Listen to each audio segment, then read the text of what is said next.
Constitution of the United States of America. By some, he's been called controversial.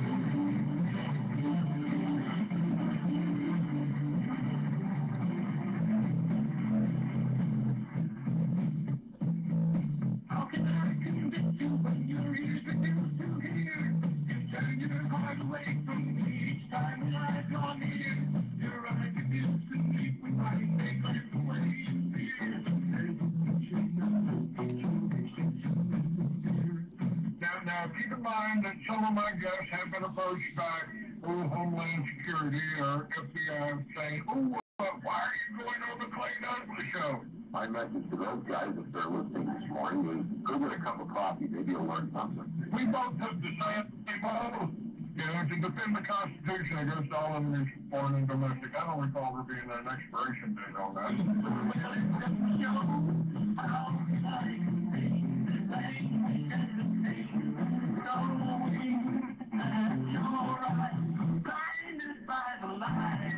He is the free American, Clay Douglas.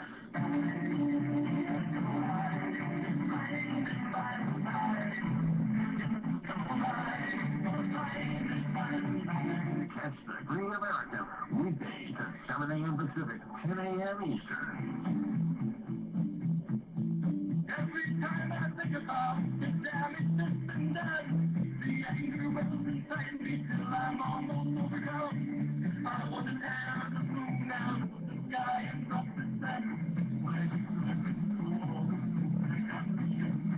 For the podcast and more details, visit www.freeamerican.com or catch the podcast by phone by calling 832-999-8681.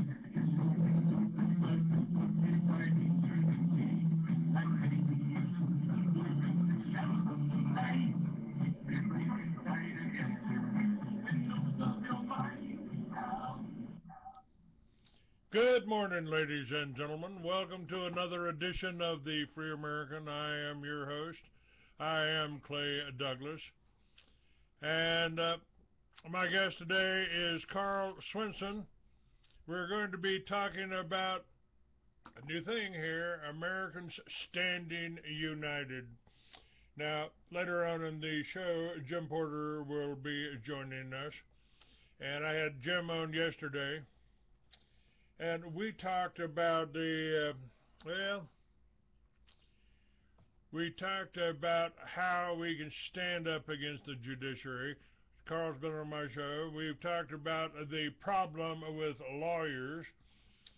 And between the bankers and the lawyers, we can sum up all of our problems. Welcome, Carl. Well, good morning. Good morning. Good morning. How are you doing, Clay? Well, I'm doing well. Still got my health, and I have to tell you, just reading the what you've written, and it's still under construction, folks. But the mission statement that Carl has put up here is, we are committed to empowering men and women from across America to champion the cause of all individuals and groups who have, by the fruits of their labor, laid the lawful groundwork for which we now stand. And, I've told people over and over again, it's individuals here, it's communities here, it's people working together that's going to change things. These banksters, these and their employees, the lawyers, the attorneys, they're the real criminals, I believe, in my opinion here. In your humble opinion. In my humble opinion, but that's just based on 20 years of research about these criminals, and I can't find any other word that fits this. They're masquerading, they're imposters, they are not what they say they are not what they're supposed to be, and they've really taken our country and our judiciary system and our money. They've stolen our money. Frankly, I'd kind of like to waterboard some of them to find out exactly what they do know and from whence they come. I think that would be that would be a good place to start, and preferably a judge, a high-ranking judge, since they seem to be more apt to know the real truth of the matter. You know, Maybe we should just start at the top and work down to the Supreme Court. It would be a good place to start, I think. Well, if we had our dreams come true, then yeah, that's the way that would work. But of course, that's not the way it's going to work, because the powers that be remain powers that be, because they're able to throw the lower hanging fruit under the bus and give people the raw meat that they need that way, thereby saving their skinny little asses. And that's the way it's been through history, and that's the way it's going to remain for the time being. Well, I've told people there's not a point in history that you can point out where it's been easy to be free. You know, you could have been knocked in the head and tossed on a boat in England, 400 years ago. Not easy to be free. It's never going to change until we change it. There's mention in the Bible about the 1,000-year reign of peace. Well, not before there's a hell of a lot of turmoil, and we haven't approached the turmoil stage yet. So you can forget about thinking about that peace until you decide you want to do something about it. Because let's face it, it always has been our fault, because we didn't do what we were supposed to do all through our lives. We didn't stand up for our freedoms. We didn't oversee the daily comings and goings of the business community, of the courts. We didn't oversee any of that stuff. We just let them run rampant and roughshod over what we were doing. We didn't know that everything was turned over to the UN back in 46, I believe it was. We didn't know that FDR was the villain that he is, because everybody kept telling us what a great guy he was. We didn't know that back during the Civil War, they never really allowed peace to be declared and kept us under the Lieber Code martial law. No, we didn't know that stuff because they kept that hidden, and they did so for a reason. So that they could keep us. I have watched historical films of Hitler's rise to power, and I've also watched historical films about Roosevelt and Uncle Joe, his buddy over there that killed 60 million people. And I have no wonder anymore why they tried to demonize Hitler so bad, because he was actually working for the German people. The German people loved him. They were standing up and cheering him, and he was removing the bankers from their control over the Germans. And that's exactly why the people in London, the city of London, that nation state, started getting real worried, because their plan worked too good. When they shipped those communists over there to Russia to unseat the Tsar and murder all the ruling family, they did so because, guess what? The bankers weren't invited there, and they wanted control of the world. They're like that cartoon Pinky and the Brain. Every day they wake up. This is more. Today we're going to take over the world. This is more of the lies we've been fed. The Russians are coming. The Russians are coming. The Russians were never the Russian people were never our enemy. It was the bankers, gangs, the Bolsheviks, that were the bad guys there, that were killing all of the white Christian Russians. What are they? Isn't that accurate? Pretty much, and now they're doing it all over again. History repeats itself so many times. Obama's been on record as saying that we created ISIS. We created them. Why in God's name would we create a terrorist force? For the same reason we created this influx of illegal aliens, and the only one that's talking about that's Donald Trump. He's not exactly real high in my list of people I'd vote for, but he's actually telling us the truth about these Mexicans that Obama put on buses. Oh, you don't have to walk no more. We'll bring you up on airplanes. We'll bring you up on buses. And how many Americans have died at the hands of these brown-skinned Mexican Bolsheviks? I guess you guys, that's what they are, really, aren't they? Uh-huh.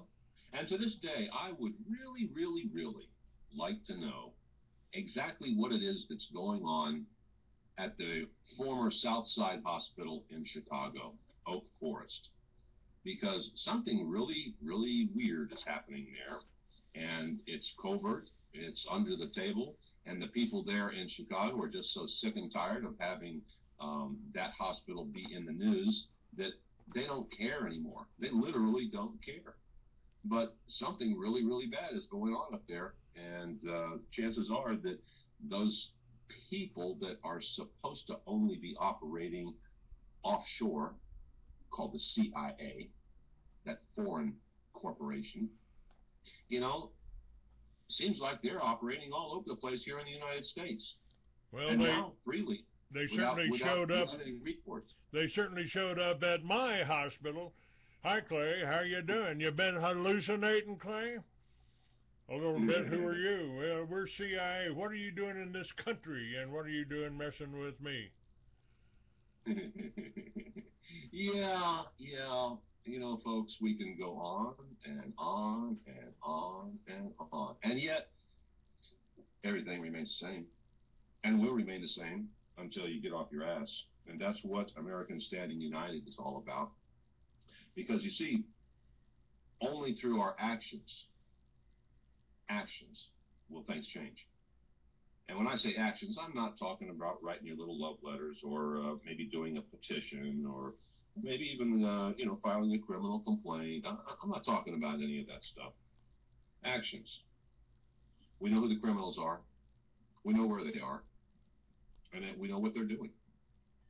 And as soon as we get the opportunity to make them feel the wrath of the American public, until we do that, we are pushing a rope uphill. Just doesn't work, my friends. So that's why we're forming this group, have formed this group. That's why we're going to be working with other groups across the country. We invite one and all to come with us. The website should be up totally within the next couple of days. The mission statement's going to change a little bit, by the way. We're refining that, Clay, along with our purpose. And what we're going to be doing is working with every group that has been out there claiming that they have them dead to rights, that they have the evidence, they have the scoop on them, and just don't have any way of enforcing our laws. If we don't have any way of enforcing our laws, what good are they? Because right now, the judiciary controls everything. There are no three branches of government. There's one. It's all rolled into the judiciary, and the teams of attorneys all across the country. 1.2 million of them. Boy, nice little army they've got going there. The only problem for them is that they're not really good at hand-to-hand or any kind of combat. So they've got to get somebody else to do their dirty work for them. Drop them in a ring with me. Well, our enemy. Who is our enemy, Clay? Our enemy is the attorneys. Our enemy is the judiciary. Our enemy is the media. We have now, folks. Just think about this for a minute. Supposedly, we're a free country, and yet we have more Americans in prison, in jails, than any communist country out there, including China with 3 times, 4 times our population. Everything Carl is telling you here is absolute fact. These attorneys are putting you in jail. Oh, you know, we can get you a plea bargain. You can take a plea bargain for this ticket here, for this case here, for this possession case that you got here, or you're going to go to prison and work for IBM for 25 cents an hour. America is now the biggest Auschwitz the world has ever seen. Slave labor, which is what everybody was crying about as far as the production of the Chinese people and their ability to take over our markets.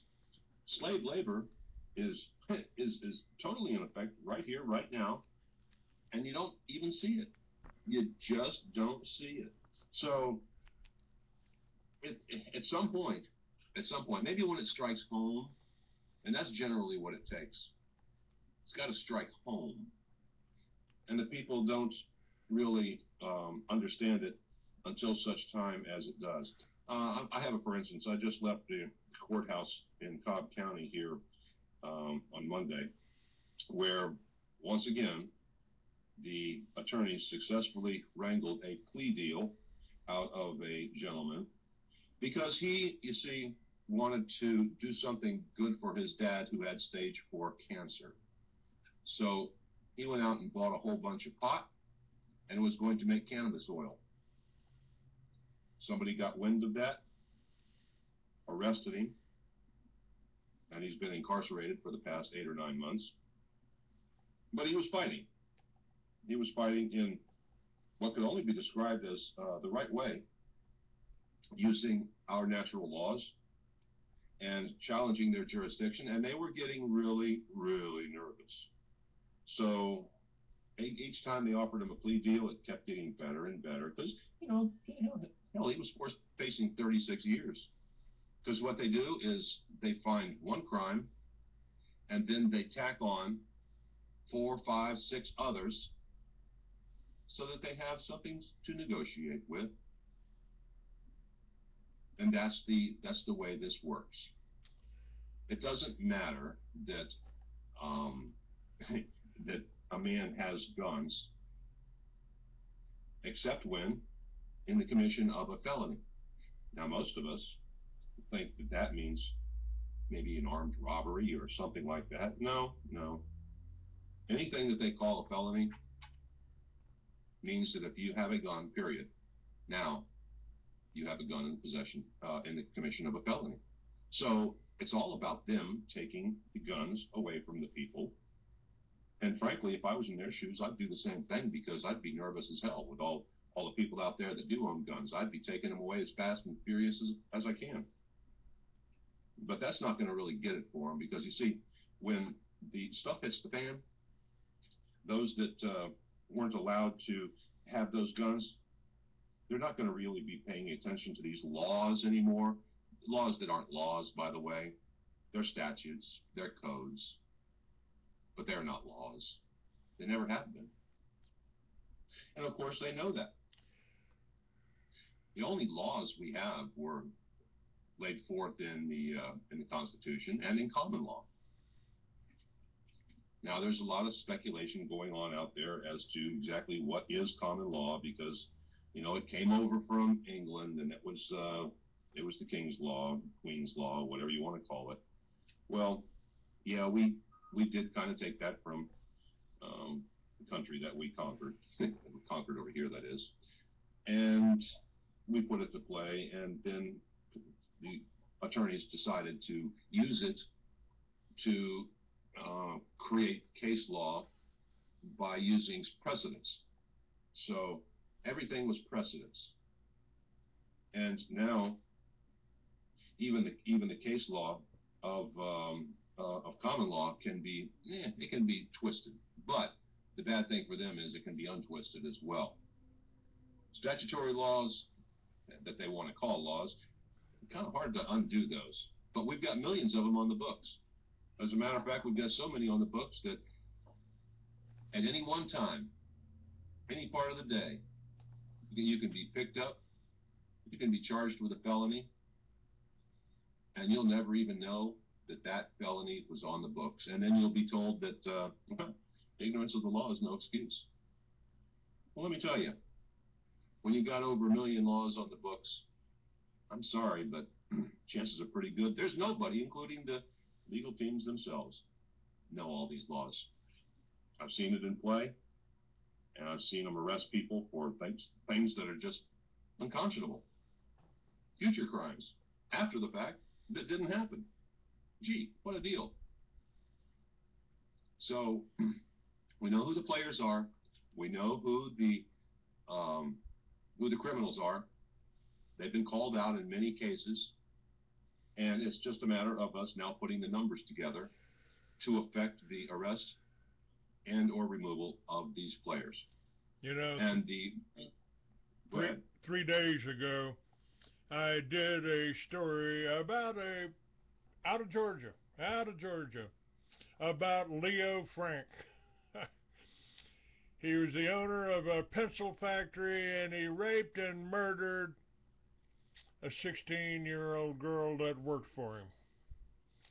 And he went through the legal system, and I think it was the governor wanted to pardon him after 2 or 3 trials, and after he was found guilty and sentenced to hang, the governor was going to pardon him, give him a new trial.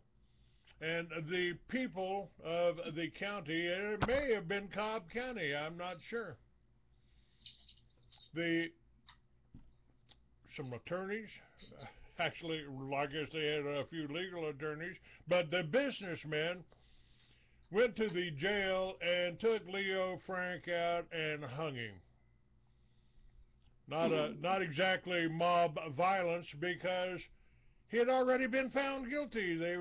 These attorneys were trying to get him released. And I thought I did the whole show on that with all of the history, and it was a reporter that actually was there and got it right, or we wouldn't even know this had happened. And I thought to myself, this is kind of what we need to happen here. If the attorneys and the lawyers and the politicians aren't going to indict themselves, aren't going to try themselves, put themselves on trial here, it falls upon the people to do that. And that's kind of excited me on this Americans Standing United that you're creating here. That's what we're talking about. And, the funny thing is that initially, what we're finding is that people are genuinely afraid. They're afraid to stand up. They're afraid to rock the boat, because they know that life as they have known it will probably change. I don't want to call attention to myself. I just want to keep my head below the radar. You're a coward. That's what you are. Can't we all just get along? Yeah, sure we can. Keep holding on to that thought, folks, while they're casting your chains.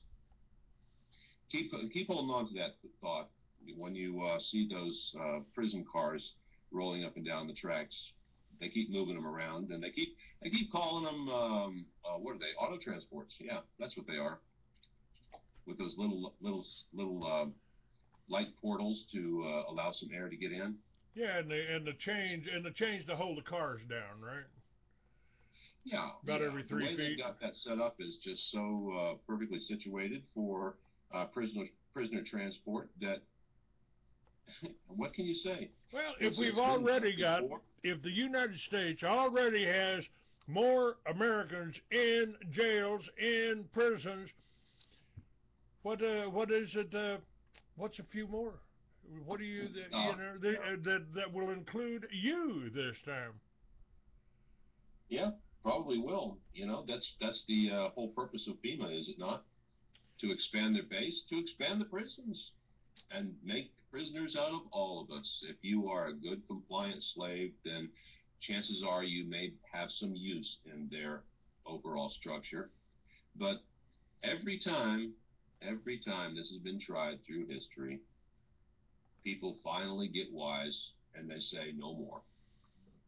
They rise up and they say, I'm mad as hell and I'm not going to take it anymore. And they don't. And they stand united. They stand in the face of adversity, and they make the changes necessary. That's what we do. That's what free people do. But, as you've already stated, it's anything but free. We have to fight for it. We've always had to fight for it. I've said, and the way we look at it right now, Clayton, is that we have one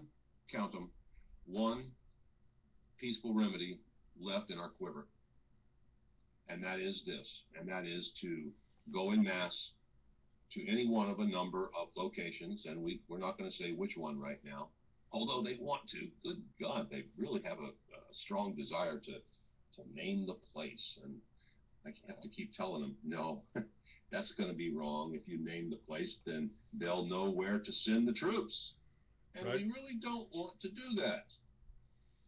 So we're going to have to be a little bit more clever than they are.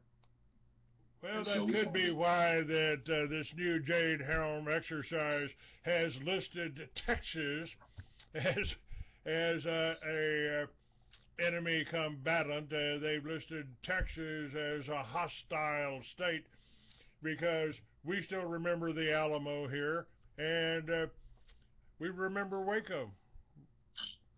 Well, I'm glad somebody remembers, because frankly, that just doesn't happen. It doesn't happen. I don't know why, but they don't remember. They say they do, but they don't. Because if they did, they'd see what is going on right under their noses. They'd see their friends and neighbors being railroaded into these prisons, having their guns taken away from them, having them neutered, having them drugged, for God's sakes. That's another thing I couldn't believe as I watched prisoner after prisoner be paraded in front of this judge who was just dripping with arsenic-laced honey. This guy was just all about removing the guns from their possession and making sure that they were on some sort of psychotropic drugs. It's one of my particular points of contention. I am a veteran. I did volunteer for Vietnam, and they did try to kill me before I got there, and I'm watching them drug all of my brothers that survived. And you know, more of my fellow Vietnam veterans have committed suicide since they got back than were killed in Vietnam. Yep, and nobody seems to give a flying you-know-what about it. They don't give a flying you-know-what about the Agent Orange damage that's been done to all of the veterans that came back from there. 20 years ago, I tried to tell people that the reason they used Agent Orange was because they didn't want healthy veterans, combat-hardened veterans, coming back to this country and seeing what a communist mess we've got here. Yeah, well, they did a hell of a job, and they continue to do that. And what they haven't accomplished there, they continue to try and accomplish here with these atmospheric aerosols, I think is the latest term they're using for it. I made a video of chemtrails over 20 years ago. I tried to warn people then. I've also made a video over 15 years ago called The True Face of FEMA. I filmed the first Homeland Security meeting. Oh, we're in for a long war. This war may go longer than the Cold War. And this war is going to be fought here. The enemy's weak. The enemy doesn't have tanks. The enemy doesn't have planes. I said that's because the enemy's you, the American people. Yeah, that's correct. And thank you very much, FDR, for turning us all into enemies of the state. They just made it official. They just made it, what's the term, Clayton? Oh, yeah, legal. Legal. Legal. I love that term. I love the term legalese because it explains exactly what we're dealing with. We're dealing with a foreign language. We don't understand it. We're not meant to understand it. It's satanic in origin, and it's used to convince you that you can't speak the language, and therefore you are incompetent to stand before these black robes. I might add that if you hire a lawyer then you have basically told the court that you are mentally incompetent. That is correct. Oh, and you should have seen the wild gestures from this judge that was taking care of this court, because I was wearing a white shirt and I had a little recorder, and I had the recorder microphone clearly on display on the outside. I was talking to the bailiffs, trying to get some information to the defendant. And you know, finally, and I had been doing this right along, recording them, that is. Finally, somebody made the judge aware of that. And he looked over at me and he says, "Carl Alfred, Mr. Alfred, are you recording?" I said, "Well, yes, I am, Judge." And with a wave of his arm, a very forceful wave of his arm, just like a sorcerer would do. "Be gone! Get him out of here! Not to return until there is no more recording devices." Gee, what are they afraid of? Are they afraid of what I had already recorded that day, when the judge was pleading with everybody that was in the audience to talk some sense into the prisoner to take the plea deals that had been offered? Literally, he was soliciting everybody in the audience to do that, including myself, asking them to be named. And he did. He got the names of everybody that was there for him. You know something? This is a satanic group, and it always has been. Their affiliations are with the Vatican, who, by the way, write most of the Admiralty laws. We write a lot of statutes and codes over here and stuff like that, but all the Admiralty laws are written by the Vatican, and they do so in conjunction with the other nation state, the City of London, and then the Liber Code goons over here, who have no civil authority to turn to be guided properly. They are the new police. They make sure that the laws of the corporations are adhered to. And we are talking about corporations, the corporation of the United States of America. Mm-hmm. As a matter of fact, I had Jim Porter on my show the other day, and that was really interesting. He'll be with us in about 30 minutes. But they were just pointing out these corporations. Some of them didn't exist. The state of Georgia, the people of the state of Georgia, the same ones that found the shooter in the theaters guilty. That was the people of the state of Colorado, a corporation that doesn't even exist. I don't know how you can understand this any better, but in fiction, which is what these courts are, they are operating in fiction, a fictitious character cannot bring a charge in court. It is a fraud upon the court. That's their own laws. It's in Black's law. And of course, since it was in Black's law, and Bouvier's dictionary, by the way, they had to change those words, and they did.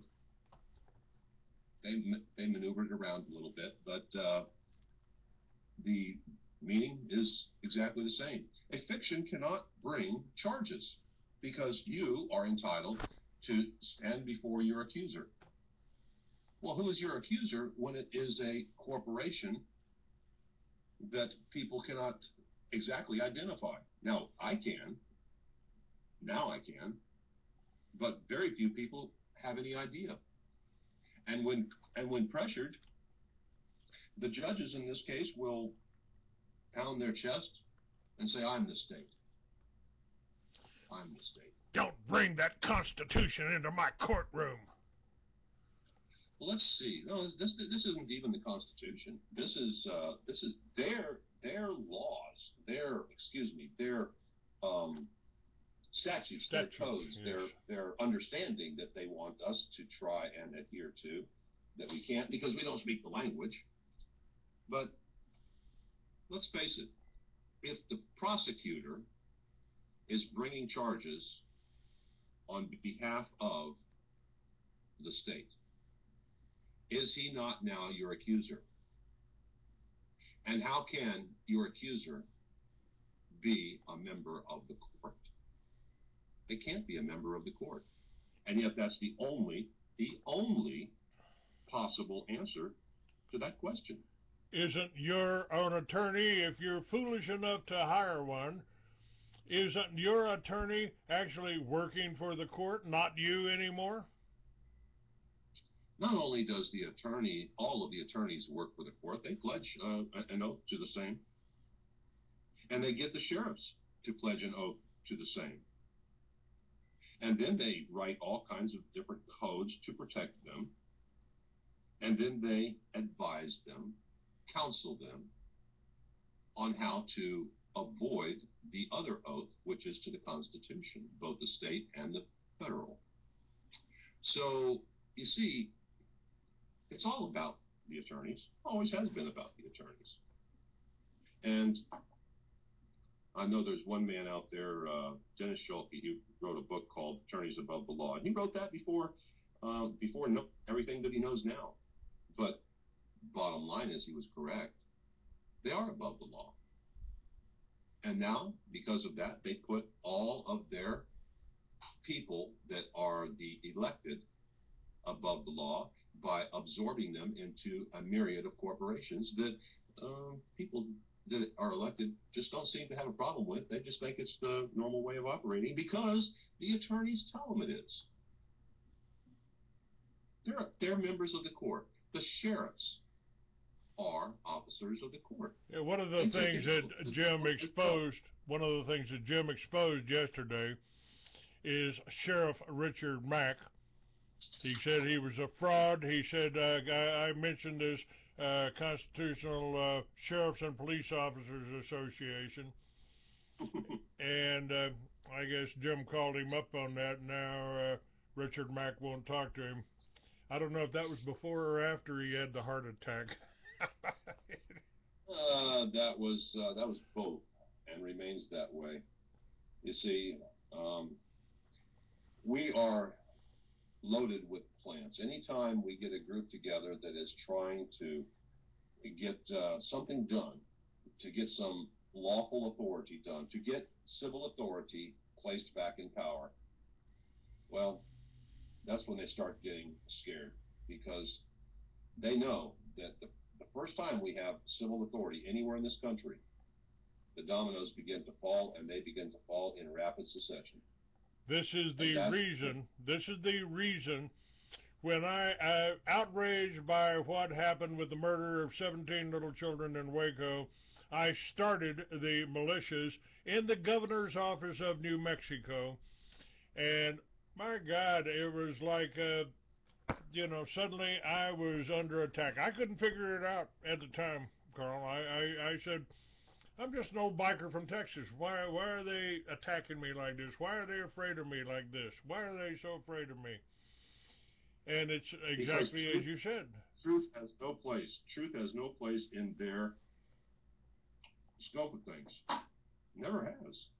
I said, what part of the Second Amendment don't you understand? I'm not doing anything wrong here.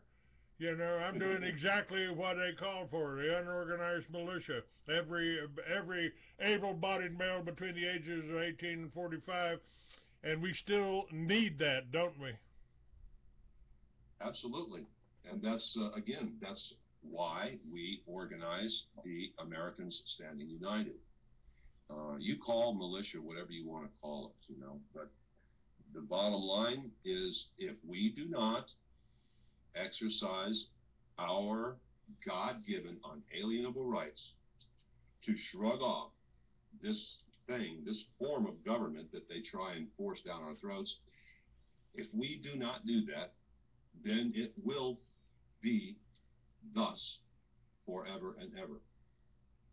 There is no more city, county, state government. Listen to me here. There is no more city, county, state government. There is only regional authorities that are called public-private partnerships. They're all incorporated. They are all absorbing power and the ability to tax, without your permission, by the way, at light speed. They are UN in origin. They are made to come into existence by the federales with their help of the people in the state, who, by the way, are the elected officials that are continually advised by those very same attorneys on what to do. I've said this before, and let me tell you again. The structure of Georgia, and probably your state as well, is thus. We have 12 attorneys sitting up there at the Gold Dome, which is the state capitol. They are the legislative council. When I talk to one of the members of the 12, I ask him who writes the law. And without hesitation, this gentleman says, we draft all law. 12 attorneys, okay? Understand what I'm saying. We draft all law. Now, that doesn't mean that the legislators are completely in the dark about that. No, not always, but sometimes. And that very same 12 is responsible for advising a group called, and this is another for-profit corporation, by the way, Association County, and this is the corporate name, Association County Commissioners of Georgia, Incorporated. They have on their staff rotating some of those 12 from the Gold Dome, and they train all of the city and county attorneys in how to draft legislation in their locales. And that's why, in case you wonder how remote areas of your state can have laws that sound very much like laws coming from, or statutes and codes coming from other parts of the state. And that's how. That's why.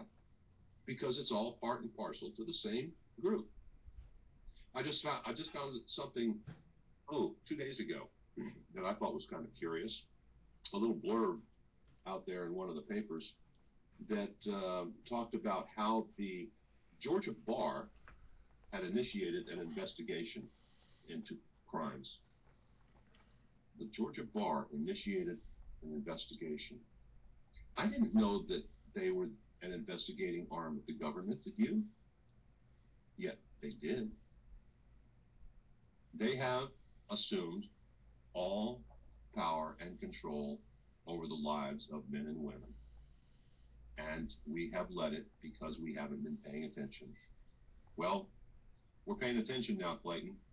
Yes, we are. And we're coming for them. I tell you what, one of the things that I just noticed here, now that I'm in Texas, they did a story of a little area just south of Big Spring, south of Interstate 20, of about half a dozen towns. And they had issued more tickets in those towns than they had people. The judges were in on it. Finally, one judge quit and spilled the beans. No, I'm not going to play this game anymore.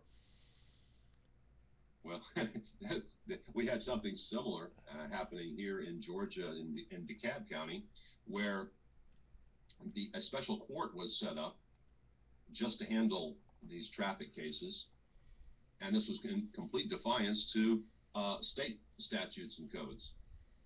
Why? Because, well, that county was kind of running out of money and they needed a new revenue source, so they started doing this own court thing, and the state let them do what they were doing. They didn't really care until somebody actually blew the whistle on it.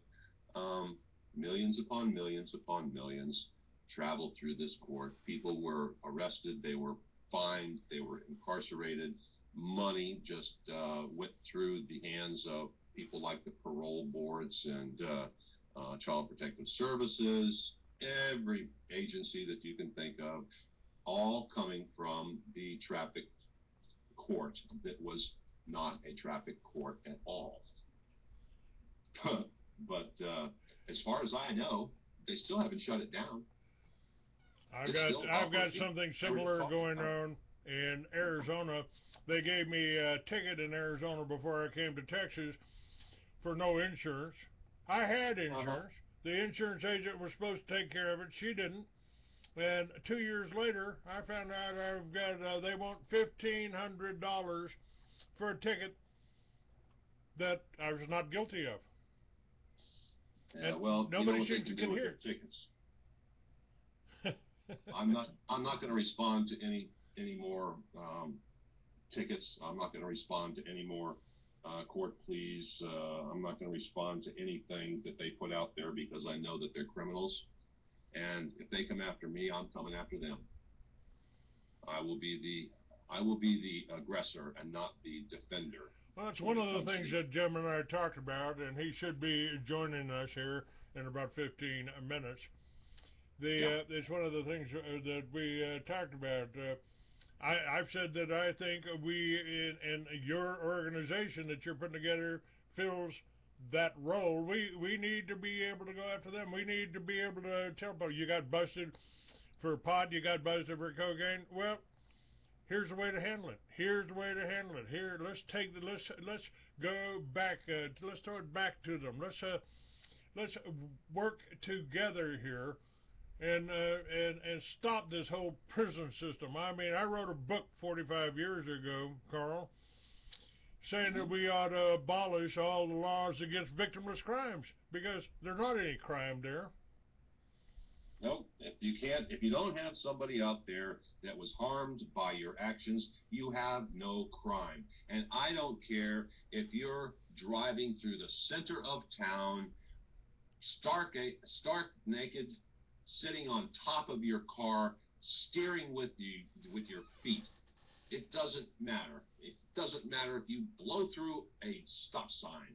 None of that stuff matters. Unless, of course, you put somebody in danger. If you do so and have caused harm, then it's your responsibility to take care of the problem. You are responsible. We are all responsible for our actions. For 40 years, I've been fighting this the whole concept of putting somebody in jail for a plant that God gave us. I just don't think that's right, and I've financed people to write books about it. We've done the research on it. We found out it cures cancer. That's why they don't want you to have it, because it's good for you. Well, Clayton, once again, it comes back to that dastardly group called the CIA. They are the largest importers of drugs into this country of any cabal. They are directly responsible for the arms sales that are happening across the country. They are directly responsible for creating the enemies that they want you to fight against. Well, thank you for giving me the opportunity here to promote my book, Mystery Babylon, The New World Order Unveiled. And I've got documentation from Colonel Edward P. Catolo that George Bush's CIA director sent him down to Colombia to build radio guide towers to bring 100 planes into Albrook Air Force Base, where they were met by George Bush's partner, Manuel Noriega. Manuel Noriega went to jail, but George Bush didn't. And the cargo was cocaine. Did you see that movie? Did you happen to see the YouTube movie JFK to 9/11? It's a rich man's trick. No, I didn't see that. Everybody needs to watch that one, and then they'll understand who the players are and what they've done to us. That one is put together better than any that I've seen so far. I do not believe that one is a CIA plant, because everything that has heretofore been put out there concerning the death of JFK has been created and produced by the CIA. Wow, that's great.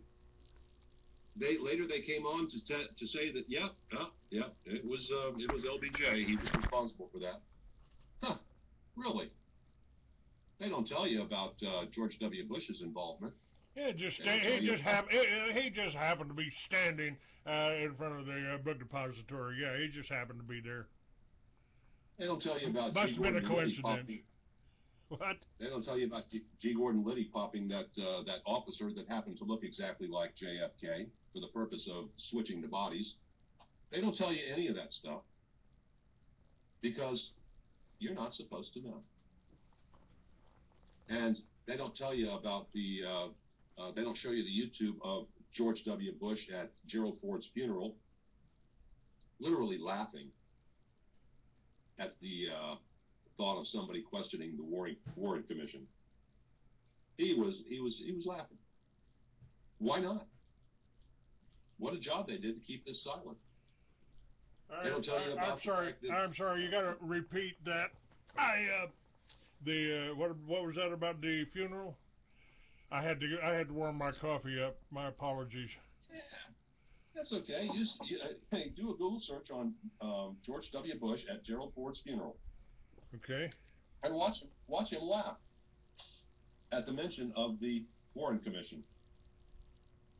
Because he knows it was a kangaroo court. Everything was by design. There are no accidents. So, folks, the criminals are working together. Who are the criminals? Well, the criminals are the same mafia families that have been playing havoc with us all these years. I can't tell you when they started, but they've been around almost forever. And they work directly with the CIA. Yes, I said that. They work directly with the CIA and the government entities that they control. Nixon being one that they controlled. You need to watch that YouTube. You need to. And if after watching that your blood doesn't boil and you find Americans standing united and join with us, then you don't have a pulse. You can't. Well, I have redesigned my website so I can add a few more videos.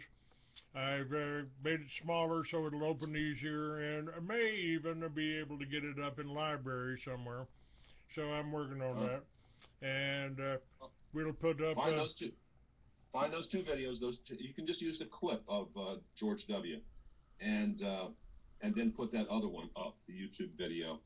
I will put this in your Skype message so that you can see this, Clayton. But really, we need to have this out there for everybody to see, because the bottom line is we have criminals that are masquerading under fraud as your elected officials. And I really don't give a rat's ass whether they know it or not. They are party to it. They have been made aware of the crime. So they now, by virtue of their doing nothing about it, are guilty of misprision, which has been stated to them as well. But of course, when you use the words of truth and then they receive them, what do you think the first thing they do is? Well, of course, they have to check that out with their legal counsel. And legal counsel is going to tell them, oh, that's nothing. Don't pay any attention to that. They're just pissing in the wind. There's nothing they can do. Well, they're wrong. There is something we can do. 2 different occasions, I talked with Representative Tom Price, congressman here in Georgia. And this was when we were trying to get some resolution on the Obama issue of his eligibility done. I looked at him and I asked him, when are you going to do something about this, Tom? He looked me in the eye and he said, when you can make me feel it. When you can make me feel it. 2 times the same answer over a period of about 3 months. When you can make me feel it. Folks, we need to make them feel it. That's exactly why Americans Standing United has come into being. We are going to make them feel it. And one way or another, this is not going to be allowed to continue. They are the enemy. They are the criminals. We are the justice. And it's up to us to bring this country back. They're not going to give it to us. We have to take it. Well, and it again, is it's our never right, our responsibility to do that. It's never been easy to be free. I'm going to bring Jim back up. I think it's about that time. Sure.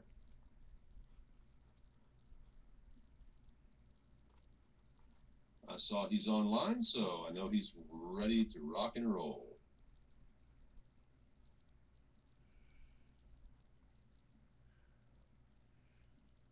And in the meantime, folks, when you when you see Americans Standing United, there is a construction page out there right now that has a little information on it, and there are some contacts there. Please don't hesitate to contact myself or Greg Todd, and we will give you all the information on how to be an active member in this. We need active members. We need funding. Yes, it's going to take money to put people where they need to be. So if you are not one that can stand with us, make a donation. Then make a donation, because we're going to need that money. That's going to be an important ingredient. Lord knows we're fighting against forces that have a absolutely limitless budget to play with. Hello, Jim. Thank you. Welcome to the Free American. Good morning, Clay. Just got on the call. You're up with Carl and I, and we're up on Blog Talk Radio. You know, I was just thinking about you and Carl today. I recently have found the way to update my Liberty Villages website. And so I am working on that right as we talk. And what came up was from Colorado.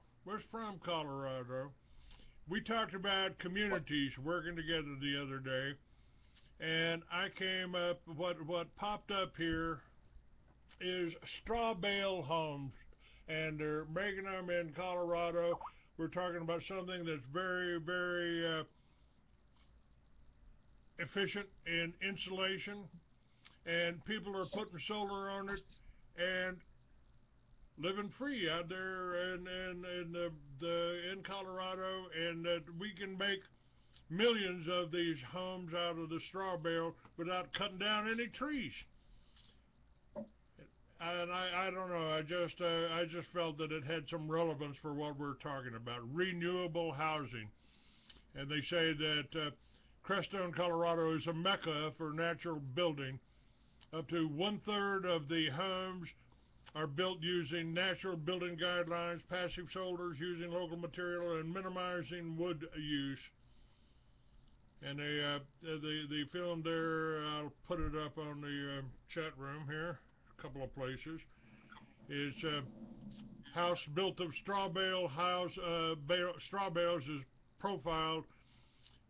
Straw is considered a byproduct of farmer, and enough is harvested each year to produce 2 million straw bale houses. Unlike wood, it can be fully replenished each year. How about that? Well, I don't know anybody that's done one. People have done other things, foam block and other technologies, and the one around, they're quite a bit more expensive.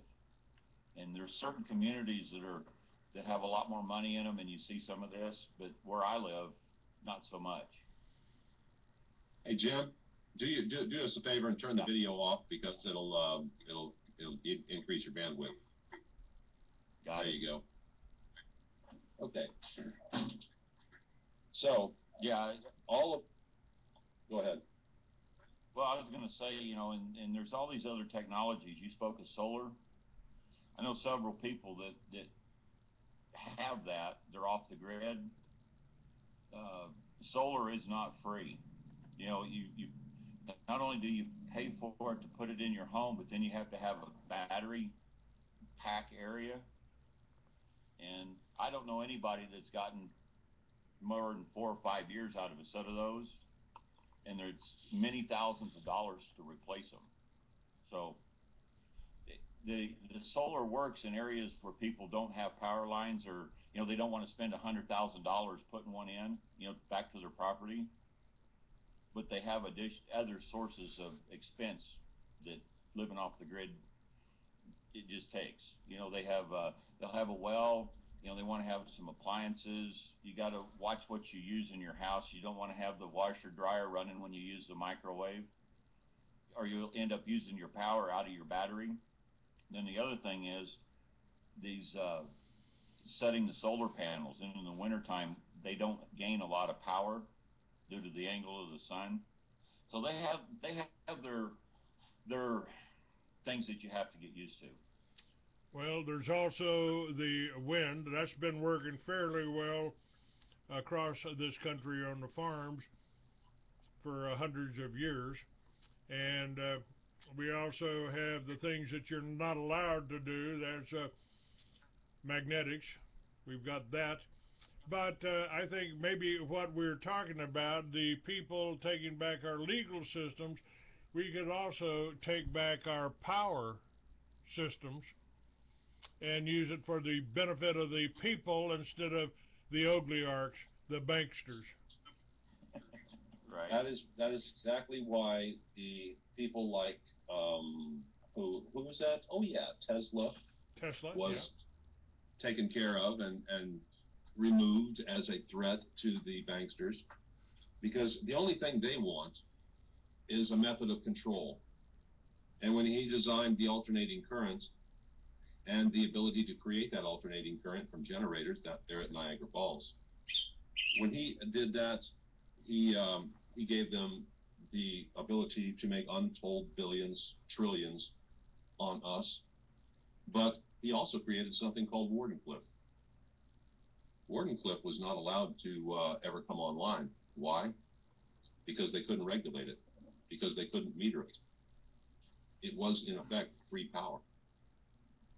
Yes. So the whole idea of being able to produce energy from what they call the ether has been around for quite a while. It's no big mystery. Nor is there a mystery as to using clean nuclear. Thorium reactors, for example, don't have any of the byproduct waste, nor do they have the ability to melt through and totally destroy Repeat a that. planet like Repeat that.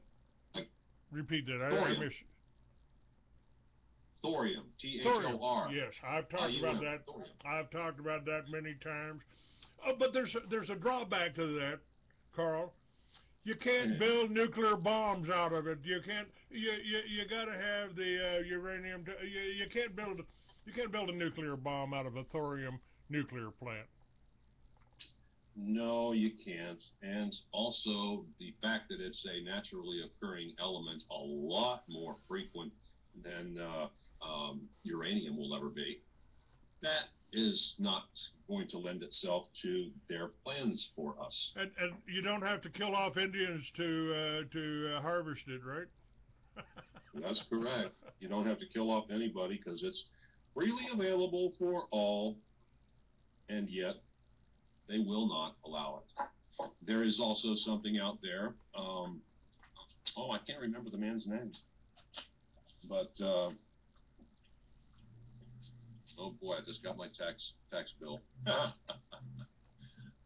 There's also something out there that is a reactor of sorts, and it uses plasma. These plasma reactors are a source of free energy because they're self-renewing. And plasma's been around for a while. But you see, they cannot let you know about these things because, you see, the people just can't be trusted with that. It's got to be in the hands of the controllers because they know what to do, and you don't. And because you don't, go ahead. I was going to say they want to be able to take whatever the people have got in mind, make it illegal so that they can control it and then license it and charge you back for it. Yeah, absolutely. They don't want you doing it. They just want to have their cut of it. So if we have targets of interest, the first and obvious target is going to be the judiciary, because it is so out of control now and has taken control of the entire country. The second target, or maybe the first, depending upon your point of view, is going to be the media, because they were bought and paid for and continue to be operated by a small group of people. In Georgia, I know it's Cox Enterprises. The Rothschild bought Reuters at the turn of the century. They're real dick. Rothschild bought Reuters News at the turn of the century, last century, or 1800s, late 1800s. Yeah. So they got together with what was it, 100 different newspapermen from across the country, right? And they asked them who would we have to buy in order to control the media, and they were told, well, you buy these 5, and then you'll be able to control it all. They did, and they do, and that's why people continue to be dumb, because they get only what is spoon-fed to them through the media. So our targets at some point in the immediate future is going to be those people in the media. I gave a story to a Atlanta Journal Constipation. I like to call them the Atlanta Urinal Constipation. They say Atlanta Journal Constitution. I'm sorry, I got the first one wrong. But it's a mullet wrapper, and it goes through the entire state. Talked to one of these reporters, and I told her about the fact that nobody that is supposed to have a bond here in the state has a bond. Why? Because the attorneys got together. They wrote some code back in the early 70s that gave life to this Association County Commissioners, and now out in Jim's area, it was CTI. Is it Jim? Or CTSI? It's CTSI, County Technical Services. You see, and so they breathe life into these corporations, and these corporations, what they do is they take in all of the supposed bond money from the counties, and then, as good entrepreneurs, they take this money and spirit it away for their own personal gain to do other nefarious things. And then and I saw this firsthand, when a liability case actually has to go to court, it isn't settled, not right away. I'm looking at one right now here in Georgia that's taken 5 years. So, gee, that one's only for several million, maybe 5 million max. 5 years, that is the premiums that this county just happens to have paid over those 5 years. So if they are going to be found liable and have to pay this, guess what? They have taken the time to make sure that they have the money in there, and they don't actually touch their principal. They're sitting there right now with, I think, a nest egg of 90 million that they've had there for a long time. Plus, they take in over 100 million every year. And this is all done through the attorneys. Oh, yeah, they say it's legal. Where's it's legal? The association? That's legal. Just like CTSI. Jim and I have looked, but guess what? You're not going to find them on the Securities and Exchange Commission, and insurance companies that carry these bonds are supposed to be insurance carriers or insurance agents. They are neither. But that's okay, folks, because you see, the attorneys say it's okay. They wrote code in there that says, no, you don't have to be. You can just give us the money, and we'll make sure we take care of it properly. What a deal, huh? Let me break in, Carl. Go ahead. You're talking about this money. You know, we have government treasury funds at the local level, city, county, and this money is supposed to go to bond our local elected officials. They can't send it anywhere. They can't send it to a licensed, recognized, regulated insurance provider known to the Securities and Exchange Commission. And it's due to the fraud that these elected officials have already been caught at. So they have to get rid of the money. They send it to a risk management company like CTSI or the State Bar or whatever.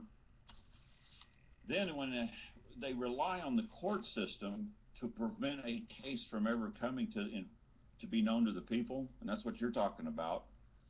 Now, Yep. one of the things I actually found in the Colorado State CAFR was a statement from the Accounting and Administrations Department who produces this financial report. And in regards to these claims against the state, there's a written review and these contingencies on the primary government is what they call it. They finished the statement with, the state does not believe that any of these cases are material to its financial operation. They're disclosing why they don't have in Colorado a lot of money dedicated to pay people in the event of loss. Well, what they're actually doing is they're relying on the civil court judges, and this is what happened to me, to not allow people to have a day in court where they can prove their claim and cause a loss, cause a payment. Then on the other side of the court system, in the criminal side, the district attorneys are throwing prosecutorial discretion at these government employees and never bringing them to court in the first place. Once the people read their papers and they find these statements, it's so sad. The government is actually telling the people what they have in mind. It's the people aren't reading the documents. I've got this pulled out. I got the 2012 CAFR pulled up on my computer, read straight from it. The state does not believe that any of these cases are material to its financial operations. They don't expect any severe loss, any losses. They don't budget for it. Now, what part of that the people don't get, I don't know, other than they just are not reading the documents. Yeah. Jim, we've gone over this time and again. We see what they're doing, how they're doing it, and yet people do not understand what it is we're talking about because they don't want to understand. They still believe that they have access to the courts. That's why we hear stories of hundreds of thousands, if not millions of people writing legal filings to a court system that never intends to address any of these subjects. Yeah. You talked about CTSI. In this particular case, I have government documents that record that they are providing this supposed coverage, yet when, as an individual, when I send a request to CTSI for a certificate of liability coverage, I never hear a response. I don't get a call. They don't write a letter. It's like they throw my written request into a paper shredder and it's over with. The people have no access to what they believe is there to protect them. Now, when the people understand that, the people can come together and work with, whether they fund an organization, if they can't be there, they can be there. But you got to let all your individual complaints go. And, that call last night, I was listening to a lot of people complaining about their, a child custody case, or a mortgage, or a traffic ticket, or da-da-da-da-da-da-da. Individually, every one of these people actually have a true loss. Yep. But they're not coming together as a group to force the issue. And individually, the way they're running the system now, they're just ignoring us. Yeah. Someday, people are they're going to see what the true picture is, and we can deal with it. Well, they're beginning to see it now, Jim. It's because of people like you and me and Arnie and a lot of others out there that are finally getting to the bottom of this, that the truth is finally becoming known. And I really hate it for all of the people who have thought that by filing all these papers, by doing all these faxes, by doing all these presentments, by doing all these petitions, that they are actually making a difference. they are, all they're doing is killing a lot of trees for no particular reason, because nothing is actually being accomplished. Nothing. Nothing. They're looking at this stuff, and then they're going home in the evenings and or going to the bars in their favorite ivory tower and looking down upon the masses and thinking just how stupid they really are. And that's because, folks, you are. You are. You don't know what you don't know. And that's by design. The National Education Association, that's a design. I'm sorry, but I got to get a plug in here. I want to see hemp paper. I want to see hemp rope, because we have a lot of deserving people that need to be swinging with it. It's my opinion. That's one of the reasons they eliminated the hemp. But that may be just my overactive imagination. How do we do this? How do we do this, Jim? You know, you're in a state I'd like to be in, but no matter what state we're in, where we are, what can we do? How can we organize? How can I help? How can, if the people would get behind us and organize? But I've been demonized so badly. Oh, Clay started a militia. Oh, he's a radical. He's an anti-Semite. How do we get around this? And this is all put on by the media. This is the people, the reporters that work for that. They're the ones that write the stories. How do we get around that? How do we get people organized? Now, back when I saw what happened with the children at Waco, I thought there were three things that I needed to do. One of those was start the Free American magazine, which I did, and it ran pretty well for 10 years until they tried to kill me. The other thing I did was start the militia, and again, that was what was needed. That's the militia showed their value at the Bundy Ranch. However screwed up that was with the Oath Keepers and everybody else playing in that field. What do we do?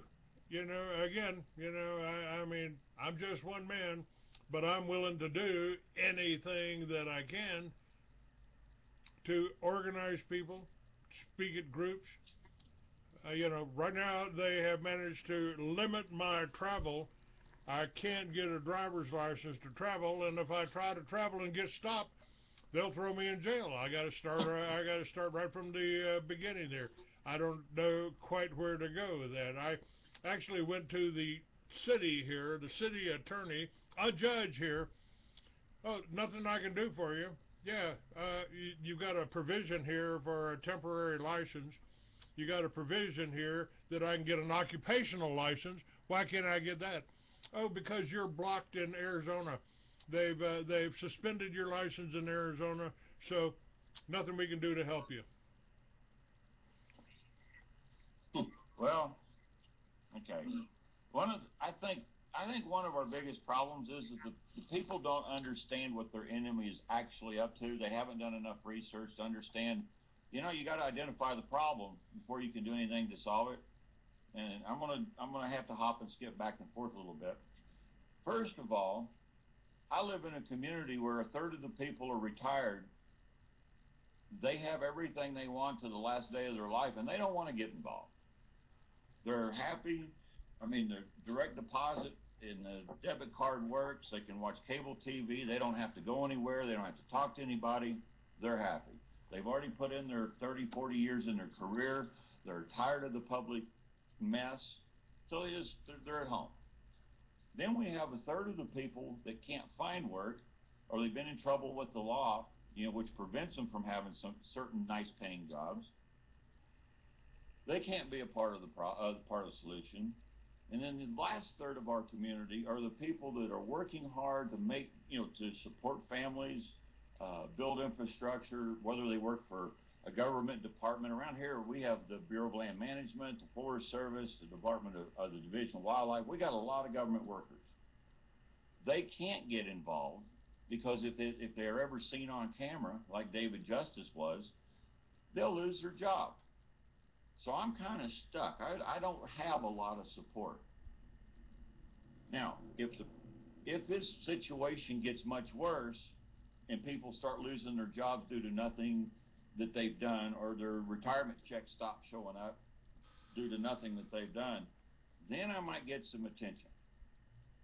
Now, for the people that have suffered losses, whether it's a child custody case or an illegal prosecution, or I need to drive, but you won't give me a license, and if you catch me driving, you're going to put me in jail.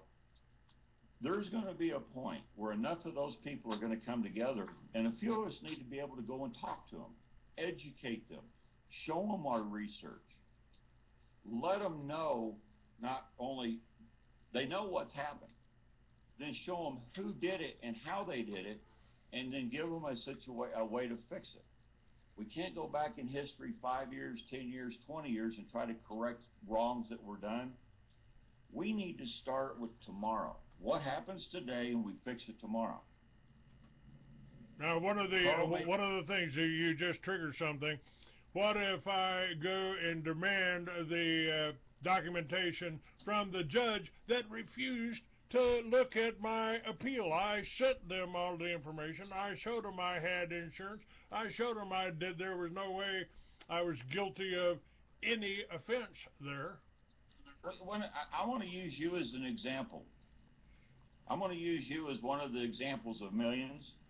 Okay. You just spoke about, well, why don't I go ask a judge, a known criminal, a guy that is not qualified to be there, to help me through his position and do what's right? He never had any intention of treating you fairly from the day he took his office. Okay. Or you or anybody else that has come before him and asked and made a request. I was actually thinking more of blackmail, but... Okay, this is the thing. And I spoke yesterday, or not with you, I spoke to somebody else yesterday. Carl and I are actually working on gathering enough documents to expose the current situation and the fraud, the massive amounts of fraud, identifying the crime, identifying the people that are committing it, and then presenting it. And Carl's been going to his elected officials, I've been going to mine, I've been traveling the state, and telling law enforcement about it. Individually, they have a really serious look on their face, they show a little empathy, well, leave us the documents, and as soon as I walk out their front door, it's like they throw it away, they do something with it, and I never hear back from them. Now, if there was 1,000 people behind me all wanting to do the same thing, the situation would be different. Our group would grow. It's cohesiveness. We're battling a very cohesive group of criminals, and they're the bar members. There are attorneys that are in the judiciary that have crossed over into the legislative assemblies, and then they're actually not in Colorado. Our governor is not an attorney, the best I've been able to determine, but a lot of them are. They are all banded together. Nobody does anything in their group without the group making a decision on what's going to be done. And just like your case, anybody that comes before you and asks any favor and wants anything done, tell them no. Tell them you'll look into it, give us the documents, and then we'll throw them away. Someday that's going to change. We're the people that are on these talk shows, we're a little spread out. We're not, and it goes back to Carl and this ASU. They're asking for the people to come together in a group, find a situation that has the best documentation so that the people can go deal with it, and then put a group of people there to go do it. Make that the example for every other county or judicial district, town, whatever that is. Make it the example so that others in other states can organize and do it in their community. Individually, I've spent... This can be done. I was going to say, individually, I've spent an awful lot of money believing that I had access to the civil court system. I proved to myself, and I've got the documents to prove to others, I don't, and if I don't, you don't have access to the civil court system. to deal with government fraud. If Clay, if you and I have a problem, I can petition the court to bring you to court, and they don't mind that. Okay, hold on just a second here. I've lost a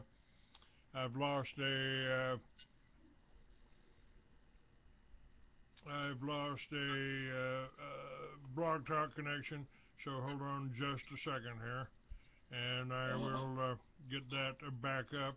We got that, and all right, got Blog Talk coming back up.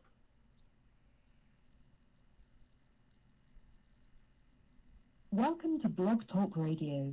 Please enter your host PIN when finished. Press to start your show now, press 1.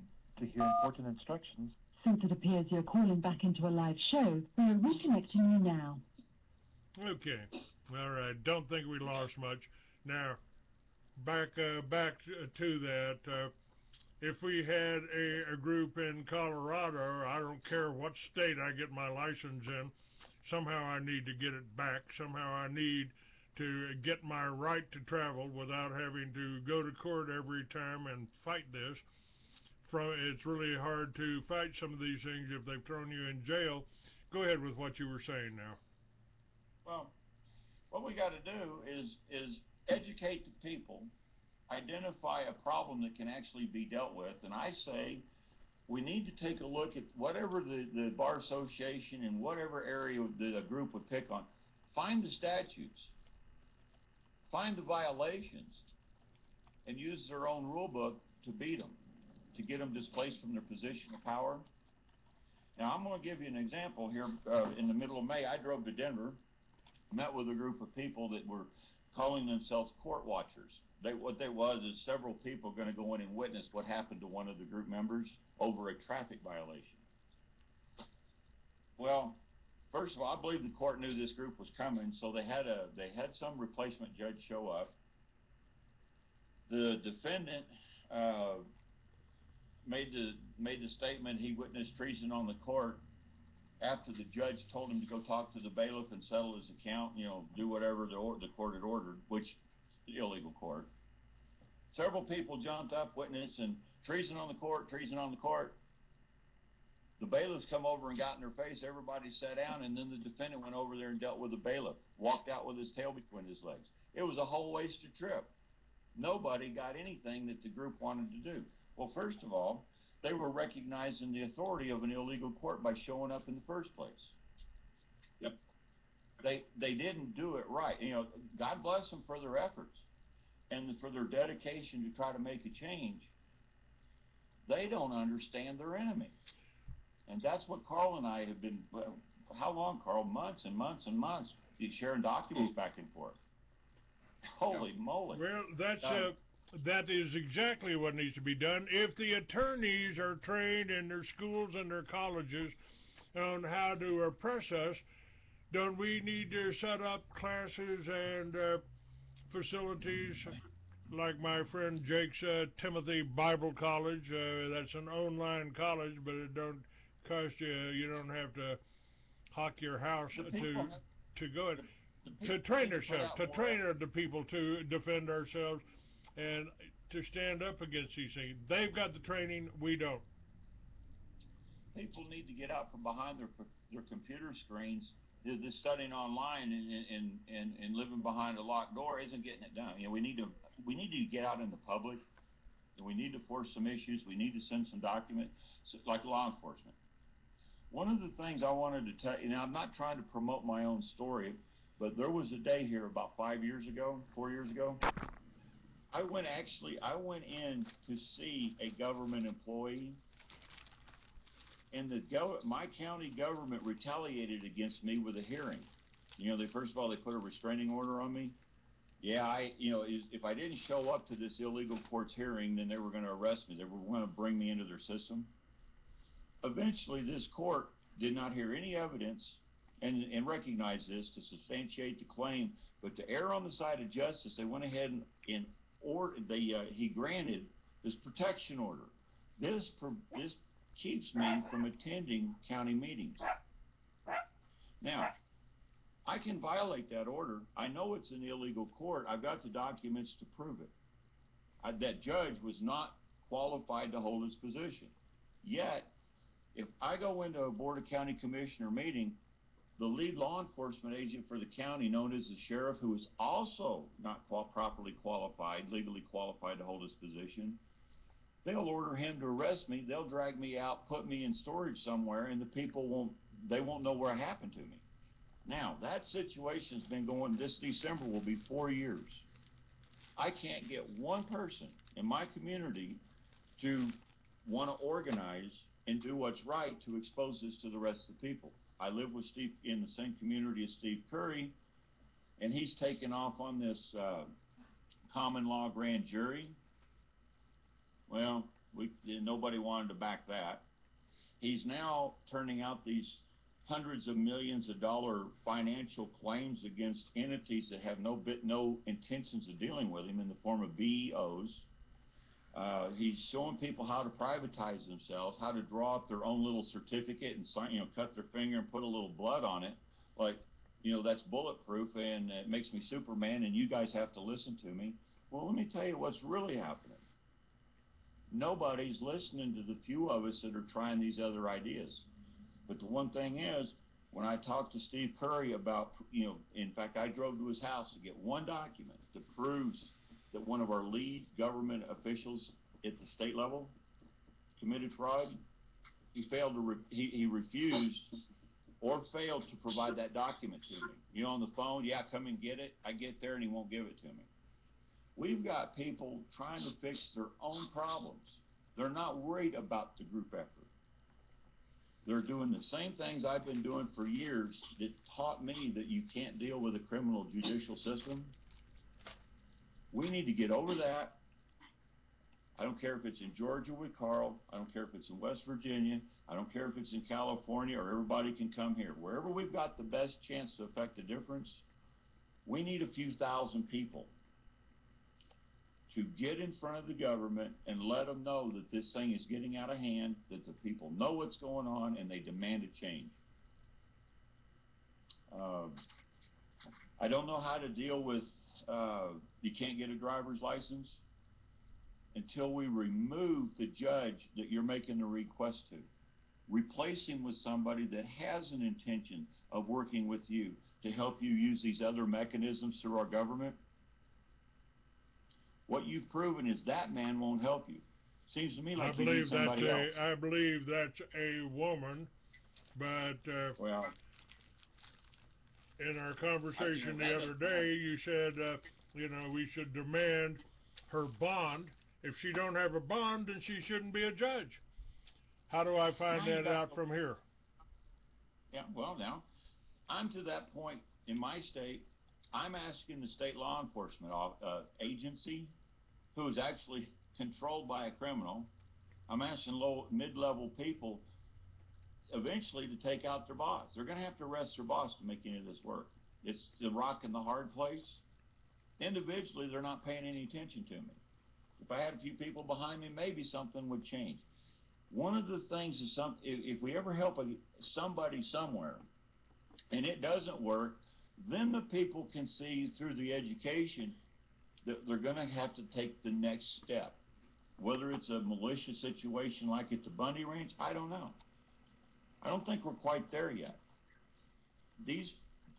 With enough people, there's 4 million people in the state, and 10% of them work for the government. Well, if another 10% would face off with them, we might have a chance to remove these criminals. Individually, 1 against 4 million or 1 against 400,000 isn't going to do it. So it's back to what Carl's saying. If you can't be there, send in a buck or two.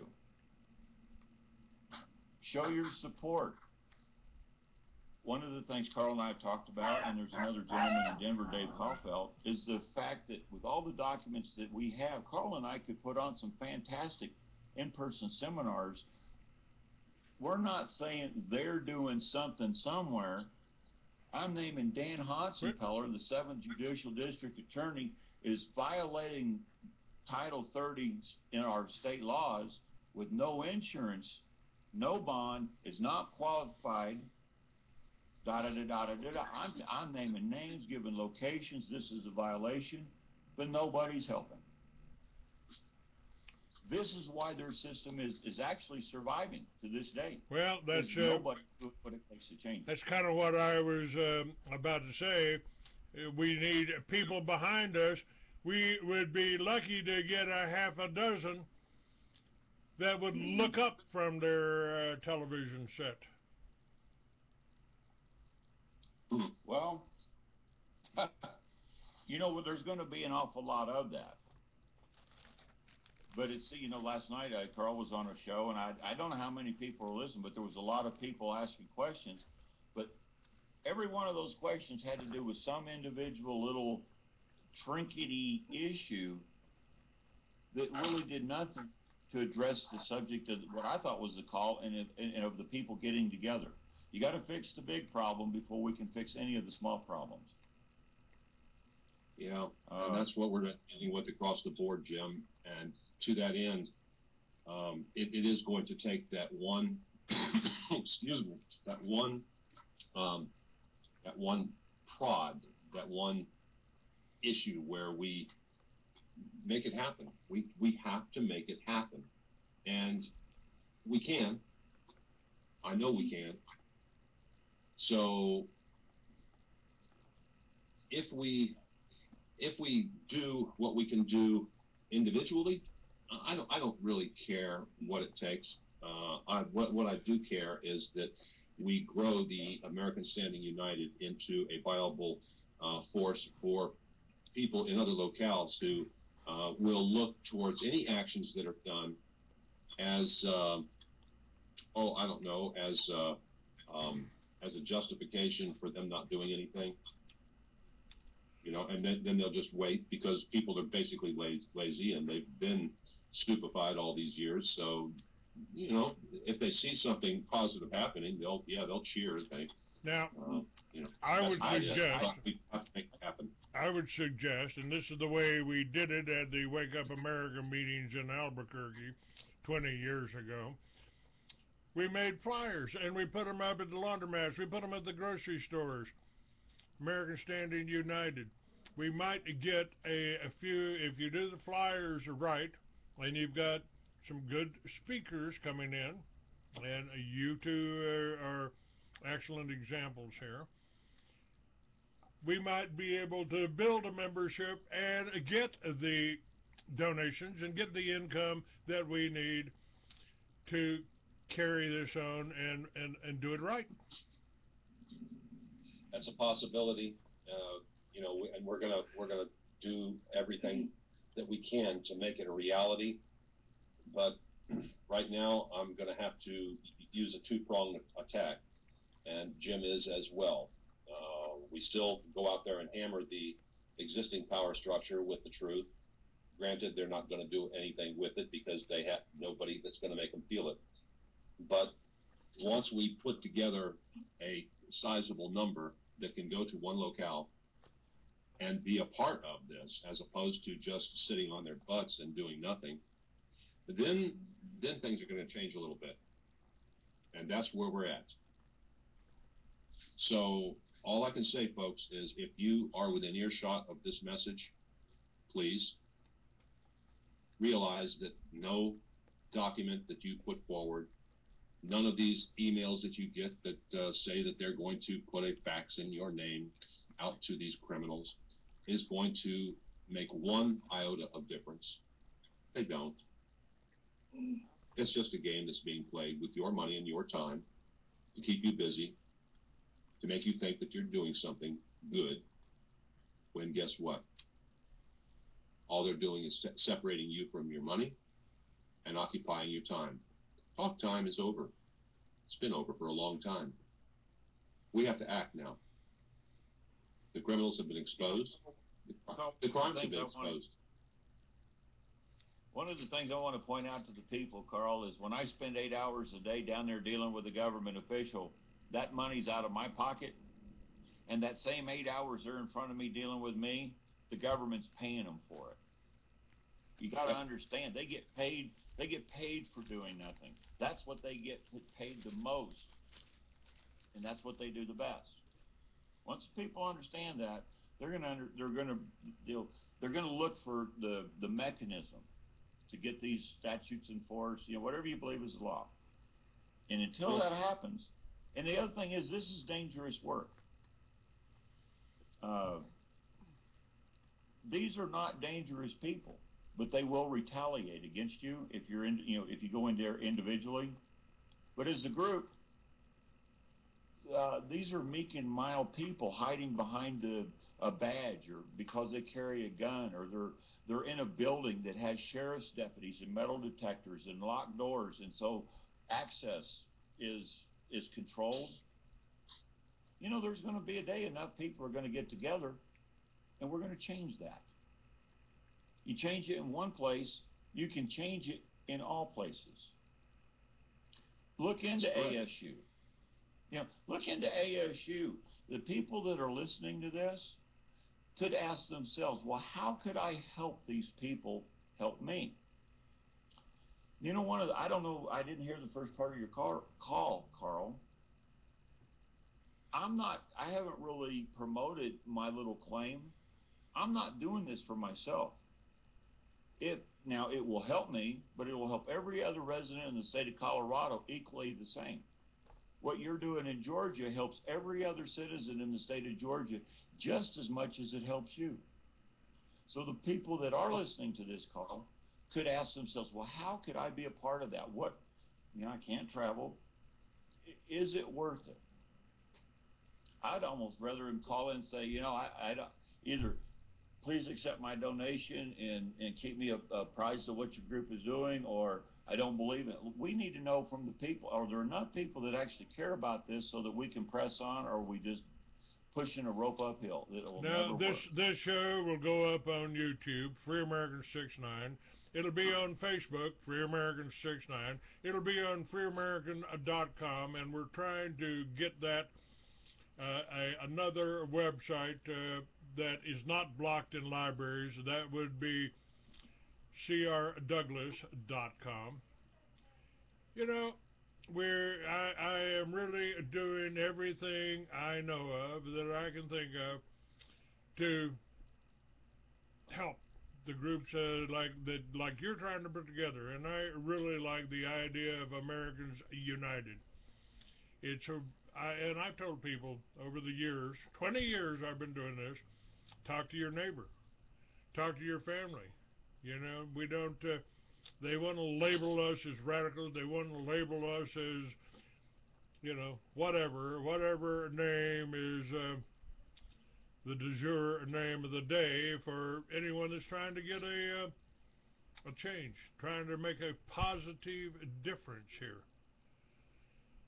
Well, all I can say is we do what we can do. We help where we can help.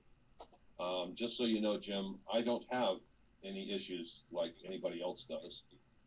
I don't personally. I know people who do, but I don't have those issues. So I come to this with a fresh approach. And I think that if you don't have that going on, then maybe, just maybe, people will understand that you're doing it for the right reasons. And that's it. We have to do it for the right reasons. And the right reasons are to help one another, not just each other, not just one person, but help everybody. Because once this starts, everybody that has an item of redress, well, guess what? They're gonna be dealt with. Everyone. Because one of the things that's supposed to happen in this country is that every item of redress is there for you to deal with, should they decide at some point they want to. Now, they don't, and they won't, but we can, and we will. Well, earlier in the conversation, the subject of getting access to the media came up. Yes. And Yeah. and I wanted to say something and kind of forgot about it until now, but I want to make a mention for the listeners to know who actually owns like the Associated Press or United Press International. Several years ago, I had somebody say, well, you need some media help. You need some media help. And I got all fired up, and I was sending off certified documents and trying to get some attention from Pulitzer Prize winning news reporters and whatnot. I couldn't get any traction on this, and so I got to actually doing a little bit of research, and it's been a couple or 3 years. You ought, and I'm not going to say who it is because it could have changed. People ought to do a small Google search and look at who actually owns, where is the home office of the UPI and the AP. That will stagger you. You will now, if you do that, you will find out why the people do not have access to the media. City of London, maybe? Well, I think they both, if I remember right, and like I say, these things change hands. You know, they change them around.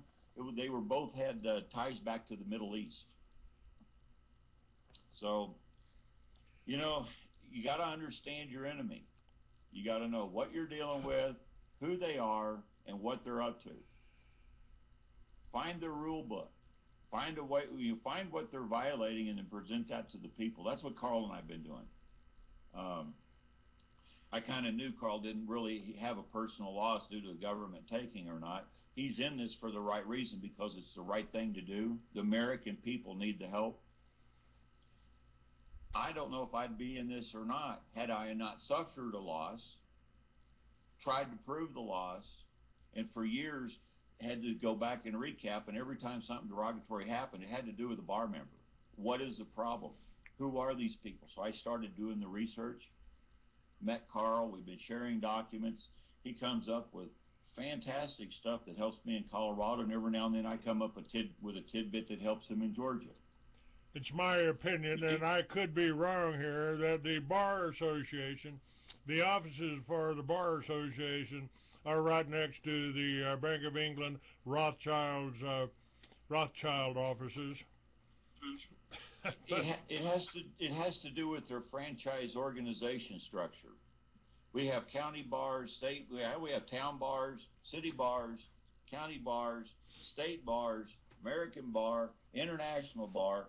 One is a franchise of the other, which is a franchise of the other, and yes, they all lead back to that area that you're discussing.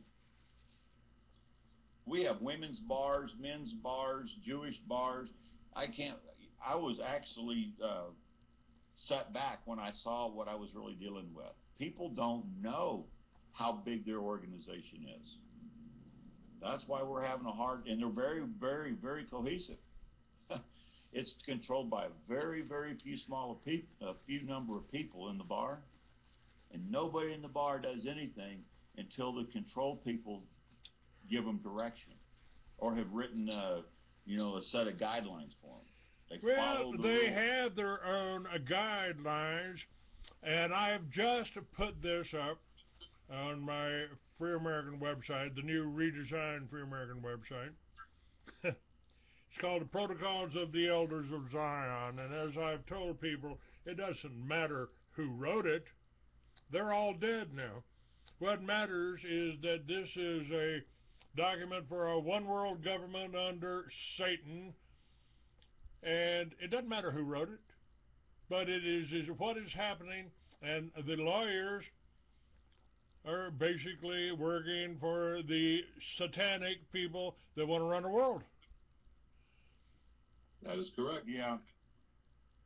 I stay away from the labeling like that. I'm just dealing with the guy in front of me. Who's doing it right now. I understand that, but when I talk about the Bolshevik Revolution here, again, that's not when I talk about Stalin, when I talk about Franklin Delano Roosevelt, I'm not labeling anybody. These are people that are working for the banksters. I don't care where they were born.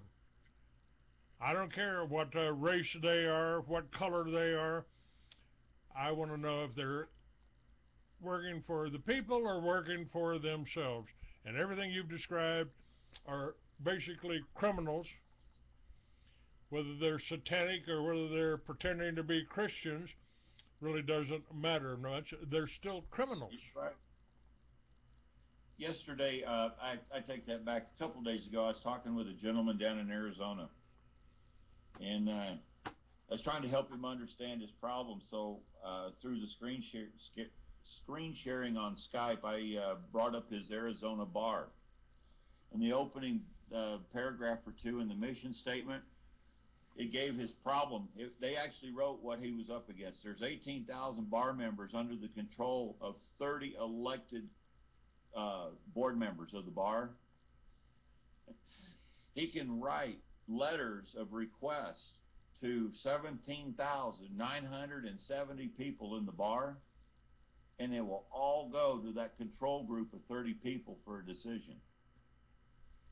This is a very, very, very tightly held group doing one particular thing, and that's finding a way to take advantage of the people of our country individually. I don't care what you rate, I don't care about their religion. We know we got the history back thousands of years. We know how they put together what's happening today. I'm just trying to change tomorrow, so it's not the same as today. That's right. And so we know they got money. Holy moly, Carl shared with me some documents on the trillions of dollars being controlled by these hidden bar corporations. You ought to read where they actually, when they file with the SEC, they list themselves, a particular corporation's function is a religious and education corporation. People don't know that. The documents are available. If the people knew what they were really up against, they would come together and change this. Educating the people is going to be the first trick. Either that or they get afraid, I'm just one man, what can I do? Well, if you don't do something, Some people come to it quicker than others, you bet. You educate them. They may have already had a scare. They may already had a problem. Once they know once they hear a plan they think is going to work, they'll get with the group. They're looking for the group. Well, I'm looking forward to sharing this plan here on Americans Standing United. You really, 3 words outlines the solution to everything that we've talked about, everything that we're up against. And you can include the wars. You can include, packing up your kids. I volunteered when I was 17. I thought that's what I was supposed to do. Send me over to Vietnam. Yep. We have to educate. That's what we do the show for. That's what I do a magazine for. And I really appreciate you guys being on my show. That's our pleasure. And Providing this venue. Now we just got to get this message out to as many as possible. So okay, it'll be up on freeamerican.com. That'll take you to Blog Talk. The URL under your name, Carl, will provide the URL for the show. It'll also be up on YouTube, Free American 69, and Facebook, Free American 69. Since Free American gets blocked in libraries, I put it on Facebook. So, again, I'm doing everything I can to get this message out. This is why there's no commercials on this. I'm not trying to sell you nothing. Yeah, I'd like to have a donation. Yeah, that would really help. Got dental work I need to do. It ain't covered by Medicare. You can make a donation, freeamerican.com. And I am here for anyone that wants to talk. I'm certainly not hiding. My phone numbers are on there, my website's on there, my email's on there. And I see, Carl, that you've done the same thing on America Standing United. You do have a thing down here that says visit Freedom Outpost everywhere. What's going to go there? How do I get we're going to be putting links to all of the various groups out there and all the various radio shows that are doing this stuff. Of course, yours is going to be one of them. And we're going to link to everybody because everybody needs to be a part of this. I mean, the issues are common across the board. Everybody has an individual issue, but the sooner they come to the understanding that by bonding with other people who have the issues and coming off of the high horse, that it's only theirs that's going to make a difference, then we can begin to turn this thing around. All right. I would appreciate, though, if you would make one correction and do me a favor here. What's that? On the first line, put an E in beginning. Oh, well, again, that's a construction site. Give me a break, okay? I'm sorry, I just couldn't resist. Well, you know, what can I say? I'm not perfect. All right. You guys, I got to drop off a little bit early here. God bless you. It's a great show, and you're, of course, welcome back any time. Thank you very much, Clayton, and we hope to be back on real soon. We'll talk to you later. All right, Jim. Thank you for being on. Carl Swenssen, Jim Porter. God bless you both. Bye-bye.